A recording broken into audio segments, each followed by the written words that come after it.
Aku datang. Wow, astaga, itu ularnya gede banget. Sini, pegang penjepitnya. Jatuhkan. Jangan dilepas. Oh, aku tidak tahu telah melepasnya.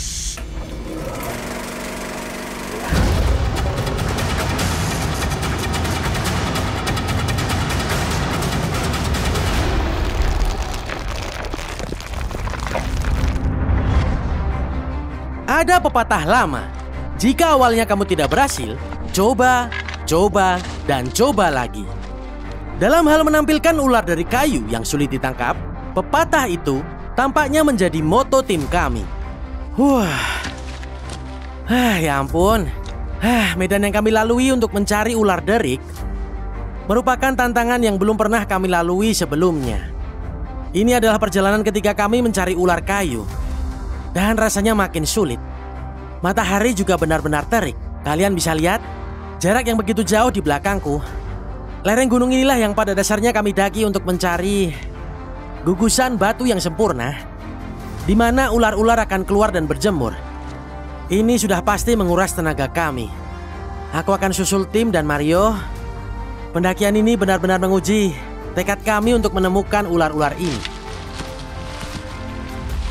Hari ini kami telah mendapatkan izin khusus untuk menjelajahi apa yang dikenal sebagai jalur pejalan kaki yang dibangun beberapa tahun lalu saat pemasangan pipa gas alam. Pada konstruksi awalnya, konstruksi seperti ini akan berdampak buruk pada satwa liar setempat. Namun setelah pembangunannya selesai, jalur ini telah menjadi habitat ideal bagi banyak spesies. Sangat curam, tertutup semak belukar, dan dipenuhi tumpukan batu berbagai ukuran. Kini jalur ini menjadi tempat berlindung yang sempurna bagi target buruan kami, ular dari kayu. Wow. Kita selalu membicarakan betapa indahnya Virginia Barat, tapi ketika kamu sampai di puncak tebing seperti ini, lihat pemandangannya. Sungguh luar biasa. Astaga. Inilah Virginia Barat yang liar dan indah. Wilayah bermil-mil yang mungkin dihuni ular. Apa kita bisa dapat? Itu pertanyaannya. Sekali lagi kami bekerja sama dengan pakar satwa liar, Tim Brust. Kamu mungkin mengenali Tim dari berbagai episode di channel Brave Wilderness. Tetapi sebenarnya ular dari kayulah yang bisa kita definisikan sebagai spesialisnya. Saat ini Tim telah melestarikan ular-ular ini dengan mengurangi interaksi manusia dengan ular. Sederhananya, ia menjelajahi area yang akan dibangun, menemukan, dan memindahkan reptil ini dengan aman dari jalur bulldozer.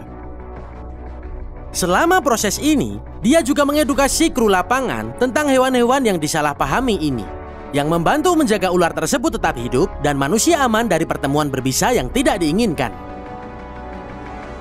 Kami sedang turun dengan sudut yang cukup curam saat ini untuk mencari ular dari kayu. Nah, banyak lingkungan ini yang memiliki batu datar yang hancur. Semua ini hampir seperti lembaran batu. Jadi kami mengangkat potongan batu raksasa ini dan mencari ular di bawahnya. Dan semoga kita mendapatkannya. Kamu dengar? Ini benar-benar berongga di bawah batu-batuan ini.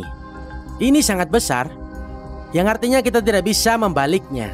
Tapi aku turun dan mengamati ini setelah berjalan di atasnya, dan lihatlah ini.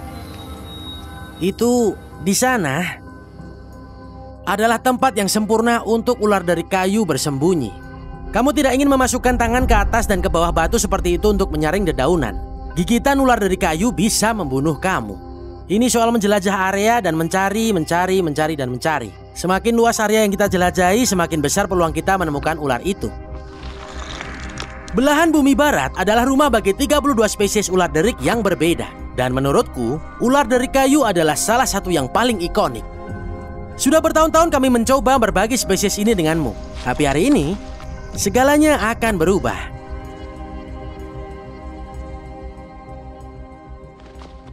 Jadi Tim dan Mario baru saja berteriak mereka menemukan ular dari kayu.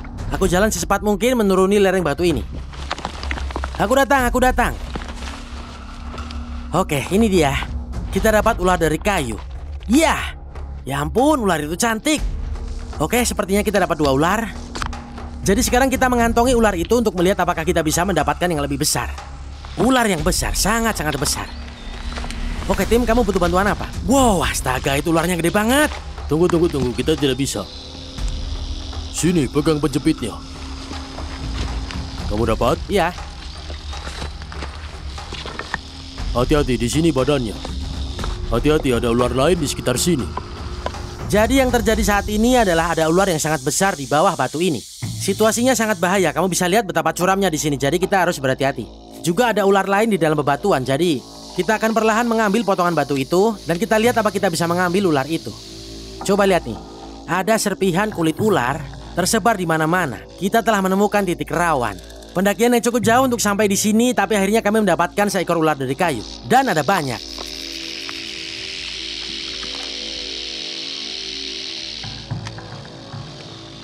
Ya ampun. Ularnya besar sekali. Ya ampun. Tahan. Wow, itu ular derik yang sangat besar. Oke, kita punya tas lagi nggak? Iya. Oke. Totalnya kami berhasil mengamankan 3 ular. Salah satunya tampaknya betina yang sedang hamil. Ini sangat menggembirakan bagi masa depan populasi ini. Sangat cantik. Dan untuk memastikan dia tidak stres, kami segera melepaskannya kembali ke bebatuan.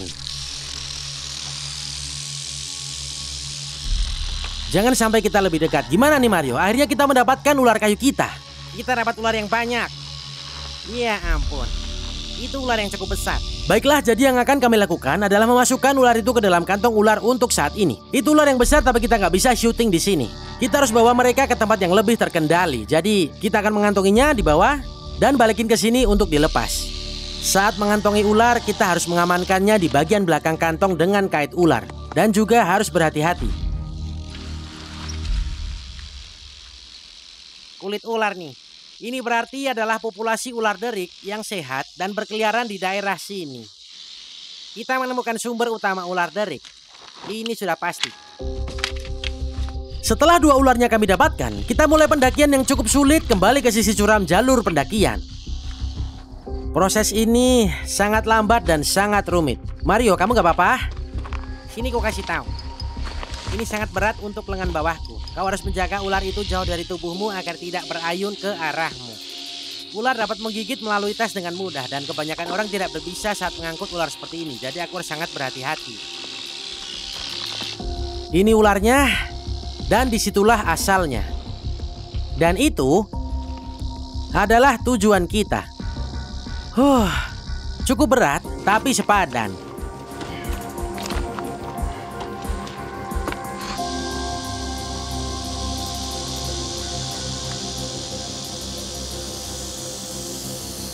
Wow, itulah dia, ular derik kayu.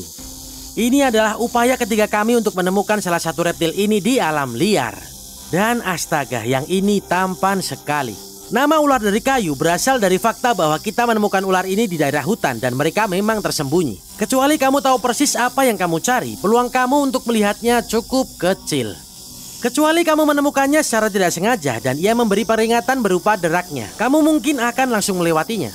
Dibandingkan dengan spesies ular derik lainnya di Amerika Serikat, aku justru menganggap spesies ini agak jinak. Pertahanan mereka selalu mengandalkan kamuflase mereka terlebih dahulu. Kalau terlalu dekat, inilah yang kalian akan dengarkan. Suara derak itu mulai beraksi. Pada dasarnya ini adalah sistem keamanan. Tandanya kamu terlalu dekat. Kalau mendekat lagi, kamu mungkin akan digigit. Kamu bisa lihat seberapa dekat aku dengan ularnya. Hanya sekitar 30 cm darinya. Aku gak mau gerak tiba-tiba untuk memprovokasinya untuk menyerang. Tapi dia pasti merasakan kehadiranku. Dan ular derik adalah puncak evolusi dari ular. Yang ingin aku perlihatkan pada kalian adalah lubang penginderaan panas.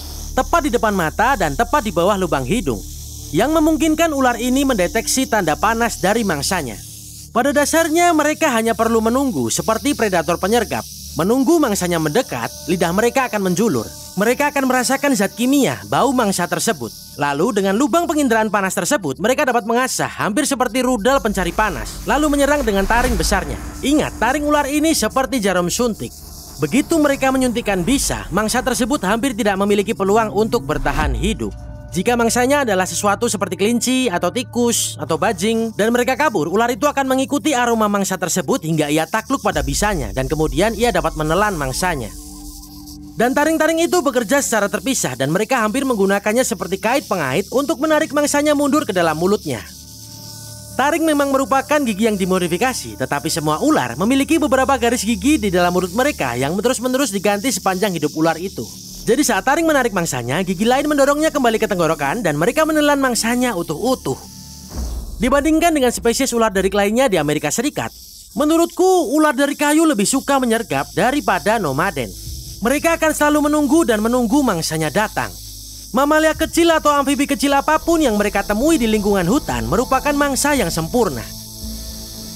Dan ular sebesar ini yang menurut perkiraanku panjangnya hanya sedikit di atas 3 kaki dianggap sebagai ular dewasa. Kalian mungkin berpikir, Kayori, kalian begitu pandai menemukan hewan. Kenapa kalian butuh begitu banyak upaya untuk menemukan ular dari kayu ini? Spesies yang satu ini telah dianiaya melebihi apapun yang pernah dialami ular dari lainnya. Seringkali orang menemukan sarangnya yang dikenal sebagai hibernaculum. Begitu mereka melihat kumpulan ular yang sangat besar ini, yang akan mereka lakukan terkadang adalah membuang beton atau bensin, lalu membakar ular ini atau menguburnya hidup-hidup. Jadi kalian bisa memusnahkan seluruh populasi ular dengan melakukan hal seperti itu. Jadi ketika melihat salah satu ular ini di alam liar, di tempat yang sangat sulit dijangkau adalah hal yang sangat positif. Artinya populasinya berkembang pesat. Tidak ada yang lebih membuat kami bersemangat selain melihat populasi ular dari kayu yang berkembang pesat. Reptil ini sungguh sangat-sangat keren. Nah, hal terpenting berikutnya yang perlu kita lakukan adalah mengumpulkan data biometrik ular ini. Untuk melakukannya, biasanya kita akan memasukkannya ke dalam tabung ular. Ini akan meminimalisir tekanan pada ular dan akan menjadi skenario teraman bagiku, tim dan kru untuk menangani ular tersebut. Yang ingin kulakukan adalah mengamati ular derik itu lebih dekat, karena dalam hal ular derik tidak ada yang lebih mengesankan daripada sistem pertahanannya. Itulah yang ingin kulakukan. Baiklah, ular deriknya sedang bergerak. Baiklah tim, jadi apa yang ingin kulakukan untuk membantu prosedur ini? Pada ular-ular ini, kamu perlu mengarahkan kepala mereka dengan lembut ke dalam tabung. Oke, siap. Saat dia masuk, posisikan tabungnya agak miring. Kalau bisa, ke bawah. Oke. Kadang butuh 30 detik, kadang butuh 20 menit. Jatuhkan. Cepat. Dorong dia ke atas. Nah, gitu. 2 di tabung, 2 di ular. Wah, itu tidak mudah. Wah, ini ular yang sangat kuat sekali. Astaga naga. Setelah ularnya terpasang dengan aman di selang, tim dan aku dapat dengan cepat mengumpulkan data biometrik termasuk panjang total ular. Hitung sisik di bawah kloaka untuk menentukan kantung reptilnya.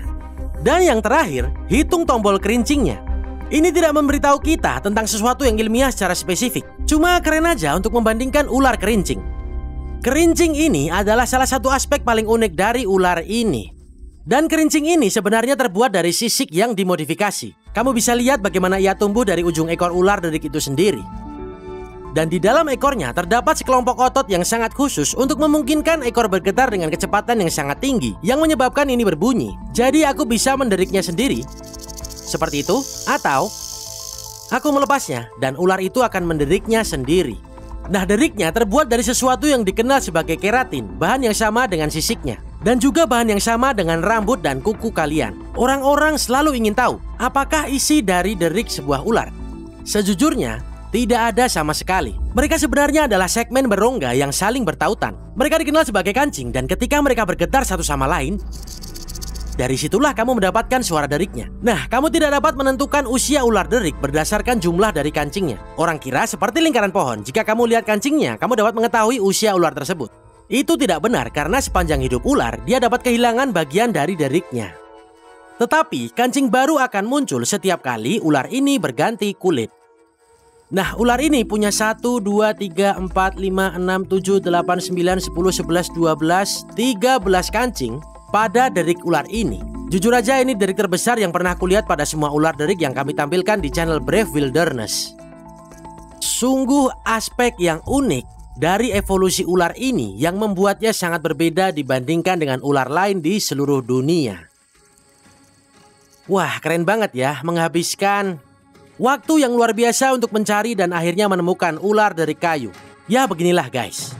Aku Kayori Peterson, tetap berani dan tetap liar. Sampai jumpa di petualangan selanjutnya. Tim dan aku bekerja sama di luar lokasi kejadian untuk mengumpulkan data biometrik ular besar lainnya. ular itu kuat dan sehat seperti ular derik yang merupakan pertanda baik bagi populasi yang berkembang pesat di sini. Tidak ada dua ular yang sama persis. Dan mengingat ular dari kayu hadir dalam berbagai macam warna, sangat menarik melihat betapa bedanya masing-masing individu, terutama jika dibandingkan secara bersampingan. Akhirnya, kami mendaki kembali ke titik pertemuan dan melepaskan kedua ular tersebut ke celah-celah batu yang sesuai. Masa depan ular derik dan semua jenis ular pada dasarnya selalu terjerat dalam serangkaian ketidakpastian yang berpusat pada ketakutan yang tidak perlu terhadap reptil yang disalahpahami ini. Namun para konservasionis seperti Tim Brass dan kerja kerasnya yang tak kenal lelah untuk membantu orang-orang memahami pentingnya makhluk ini yang memastikan mereka terus merayap di planet ini. Jika kamu adalah perusahaan konstruksi besar dan mengkhawatirkan keselamatan tim kamu, namun juga menyadari peran penting satwa liar asli, mari kita singkirkan hewan-hewan ini dari jalur bulldozer.